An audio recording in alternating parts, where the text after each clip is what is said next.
Hello students, in the last sections, last video we have discussed about the capacitors. तो उसमें हमने देखा था कि कैसे कैपेसिटर्स जो हैं वो काम करते हैं, ठीक है, क्या उनका पर्पस है इलेक्ट्रॉनिक सर्किट या फिर इलेक्ट्रिकल सर्किट में उनको लगाने का, तो इसके बारे में हमने देखा था। आज हम देखेंगे कि कैपेसिटर्स का प्रिंसिपल क्या होता है, कैसे हम एक कंडक्टर्स को उसके ऊपर चार्जेस का अमाउंट जो है वो इंक्रीज करवा सकते हैं। कि एक कंडक्टर की जो कैपेसिटी है मान लो 1000 है, तो उसको आप और ज़्यादा इंक्रीज कर सकते हैं। That is called as the principle of the parallel plate capacitors. तो इस चीज़ को समझने के लिए हमने क्या किया, एक प्लेट कंसीडर कर ली, ए प्लेट, ठीक है। And this plate is charge plate. मान लेते हैं भाई ये प्लेट कैसी है, चार्ज प्लेट है ये। तो इसके ऊपर मान लेते हैं पॉजिटिव चार्ज ऑलरेडी डिस्ट्रीब्यूटेड है, ठीक है। तो इसके ऊपर जो चार्ज की कैपेसिटी है मान लेते हैं 1000 चार्जेस इट कैन स्टोर। ये एक तरह की प्लेट है, this is not only the vertical line, ये प्लेट को शो कर रही है।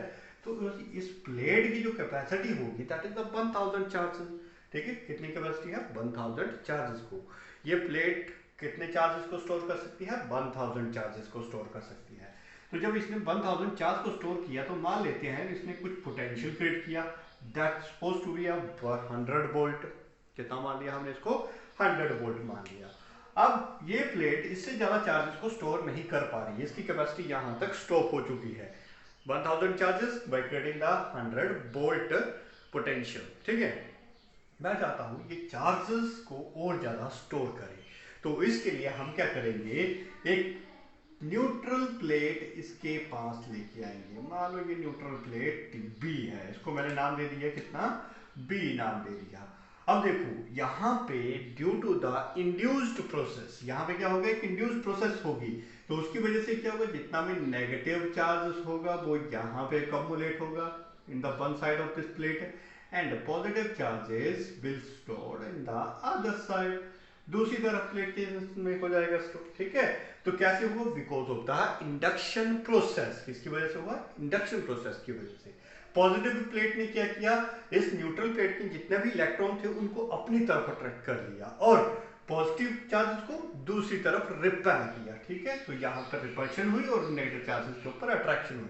तो इसकी वजह से ये चार्जेस जो है वो सेपरेट हो गए on this plate. Now see what will happen here. जैसा कि हम लोगों को पता है कि पॉजिटिव चार्ज का एक पर्टिकुलर अपना इन्फ्लुएंस होता है, और जैसे हम इससे दूर जाते जाएंगे तो इसका पोटेंशियल जो हो वो क्या करता है, ड्रॉप करता है।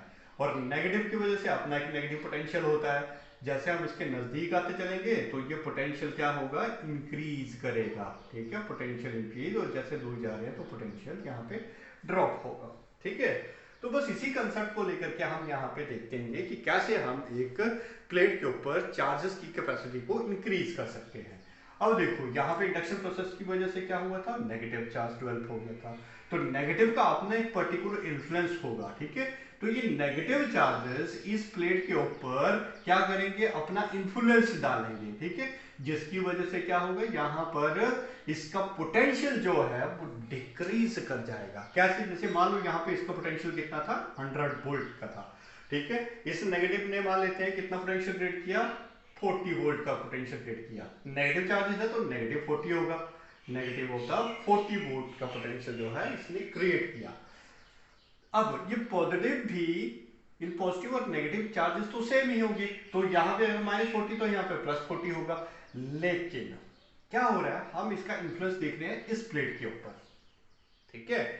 तो नेगेटिव चार्जेस की सेपरेशन जो है इस प्लेट से लेकर के यहां तक वो कम है, जबकि पॉजिटिव चार्जेस की सेपरेशन ज्यादा है, ठीक है।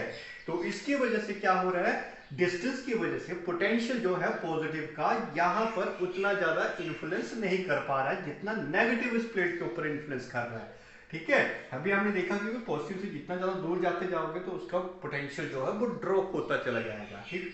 तो यहाँ पे मान लेते हैं पॉजिटिव की वजह से इस प्लेट के ऊपर जो पोटेंशियल ड्रॉप हो रहा है वो 30 का हो रहा है, थोड़ा सा ही जाएगा, ठीक है।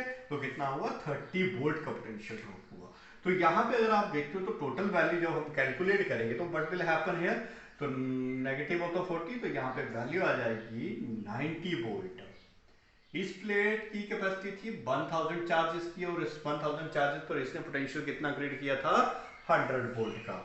अकॉर्डिंग टू द फार्मूला जो हमने पढ़ा हुआ था पीछे, charge per unit voltage, voltage drop हुई, पहले वोल्टेज कितनी थी 100 वोल्ट की थी, फिर वोल्टेज ड्रॉप होगी इस प्लेट की वजह से, ठीक है। तो वोल्टेज कितनी ड्रॉप हुई 90 वोल्ट तक पहुंच गई। तो जब पोटेंशियल ड्रॉप हुआ तो यहां पे कैपेसिटेंस की वैल्यू क्या होगी, बढ़ गई, कैपेसिटेंस क्या होगी, इंक्रीज कर गई। यानी कि अब यही प्लेट जो पहले 1000 चार्जेस को स्टोर कर पा रही थी 100 वोल्ट के ऊपर, अब यही प्लेट का पोटेंशियल जो है ड्रॉप कर गया है, पोटेंशियल ड्रॉप कर गया है तो कैपेसिटेंस बढ़ गई है। दैट मीन्स अब फिर से इसका पोटेंशियल 100 वोल्ट तक ले जाने के लिए हम इसके ऊपर और ज्यादा चार्जेस को स्टोर करवा सकते हैं। मान लो ये 200 चार्जेस मैंने और दे दिए, ठीक है। अब इन 200 चार्जेस की वजह से फिर से 10 वोल्ट का पोटेंशियल बढ़ गया और इसने फिर से 100 वोल्ट एक्वायर कर दिया। पोटेंशियल ड्रॉप हुआ था, कैपेसिटेंस बढ़ी थी, तो कैपेसिटेंस जैसे मैंने चार्जेस और इसमें स्टोर किए तो फिर से पोटेंशियल 100 वोल्ट पहुंच गया। अब ये इससे ज्यादा नहीं कर पा रही है स्टोर, ठीक है। मैं चाहता हूं इसकी ज्यादा और ज्यादा इसमें चार्जेस जो है वो स्टोर हो जाए। तो यहां पे अब हमने क्या किया, ये जो चार्जेस हैं पॉजिटिव प्लेट के जितने भी चार्जेस हैं इन चार्जेस को अर्थ कर दिया। अर्थ कैसे किया, क्योंकि हमारे पास ये जो पॉजिटिव चार्जेस हैं यहां पर पोटेंशियल जो है वो ज्यादा हाई है, जबकि earth is supposed to be at zero potential.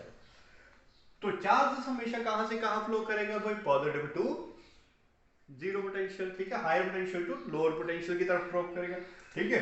तो यहां से जितने भी चार्जेस है वो सारे यहां से होते हुए कहां पे चले जाएंगे, अर्थ। बट यूजुअली याद रखना यहाँ पे पॉजिटिव चार्जेस मूव नहीं करते हैं, मूव क्या करता है, इलेक्ट्रॉन्स मूव करते हैं। एक्चुअली यहाँ से इलेक्ट्रॉन्स आ रहे हैं और इन चार्जेस को खत्म कर रहे हैं, न्यूट्रलाइज कर दे रहे हैं, ठीक है। तो यहाँ पे भाई नेगेटिव का इन्फ्लुएंस और ज्यादा बढ़ गया, नेगेटिव का इन्फ्लुएंस यहाँ पे और ज्यादा बढ़ गया, क्योंकि हमने सारे पॉजिटिव चार्जेस को क्या कर दिया, अर्थ कर दिया। तो नेगेटिव का ही इन्फ्लुएंस बढ़ रहा है यहाँ पे, पहले पॉजिटिव नेगेटिव की वजह से एक दूसरे के इफेक्ट को कैंसिल आउट कर दे रहे थे, ठीक है। तो यहां पे क्या हुआ हमारे पास, अच्छा सॉरी फॉर द डिस्टर्बेंस। तो यहां पे क्या हुआ भाई, इन नेगेटिव चार्जेस कंपोनेंट हो गए, अब इस नेगेटिव का इन्फ्लुएंस और बढ़ गया, यानी कि नेगेटिव प्लेट इस पॉजिटिव प्लेट पर और ज्यादा अपना इफेक्ट डाल रही है, ठीक है। तो पहले हमने चार्जेस 100 वोल्ट पोटेंशियल तक पहुंच गया था, अब इसकी वजह से और नेगेटिव पोटेंशियल इस प्लेट के ऊपर डोमिनेट होगा। मान लेते हैं हम वो रफ डाटा कंसीडर करते हैं, वो नेगेटिव पोटेंशियल है 20 वोल्ट का, ठीक है। तो 20 वोल्ट का नेगेटिव पोटेंशियल है, तो यहाँ पे इसके पोटेंशियल को फिर से ड्रॉप कर दिया भाई। जब पोटेंशियल ड्रॉप हुआ तो according to this formula the capacity फिर अगेन इंक्रीजेस। मान लो अब मैं 200 चार्जेस और इसको सप्लाई कर सकता हूँ, ठीक है, क्योंकि कैपेसिटी बढ़ गई ना इसकी चार्जेस को स्टोर करने की। पोटेंशियल ड्रॉप हुआ, पोटेंशियल ड्रॉप हुआ तो कैपेसिटी बढ़ गई, तो यहाँ पे मैंने 200 चार्जेस और दे दिए, तो जिसकी वजह से 20 वोल्ट और इंक्रीज हुआ, तो यहाँ पे 100 वोल्ट फिर से बढ़ गया, ठीक है। तो यहाँ पे देखो पहले इसकी कैपेसिटी थी 100 चार्जेस की, लेकिन जब हमने इस प्रिंसिपल को अप्लाई किया, पैरेलल प्लेट्स हमने अप्लाई की, तो उसकी वजह से इसकी कैपेसिटी कितनी होगी, अब देखो 1000 200 200 1400 चार्जेस को अब ये बड़ा कंफर्टेबली स्टोर कर सकता है, ठीक है। In that way we make the parallel plate capacitor. यही इसका बेसिक प्रिंसिपल है, इसी प्रिंसिपल के बेस पर हम कैपेसिटर्स बनाते हैं, ठीक है, कि भाई दो प्लेट्स ली, उस प्लेट्स की वजह से ही कैपेसिटी जो है वो इंक्रीज होती है, ठीक है। So this one is all about the principle of the parallel plate capacitors. Thank you all.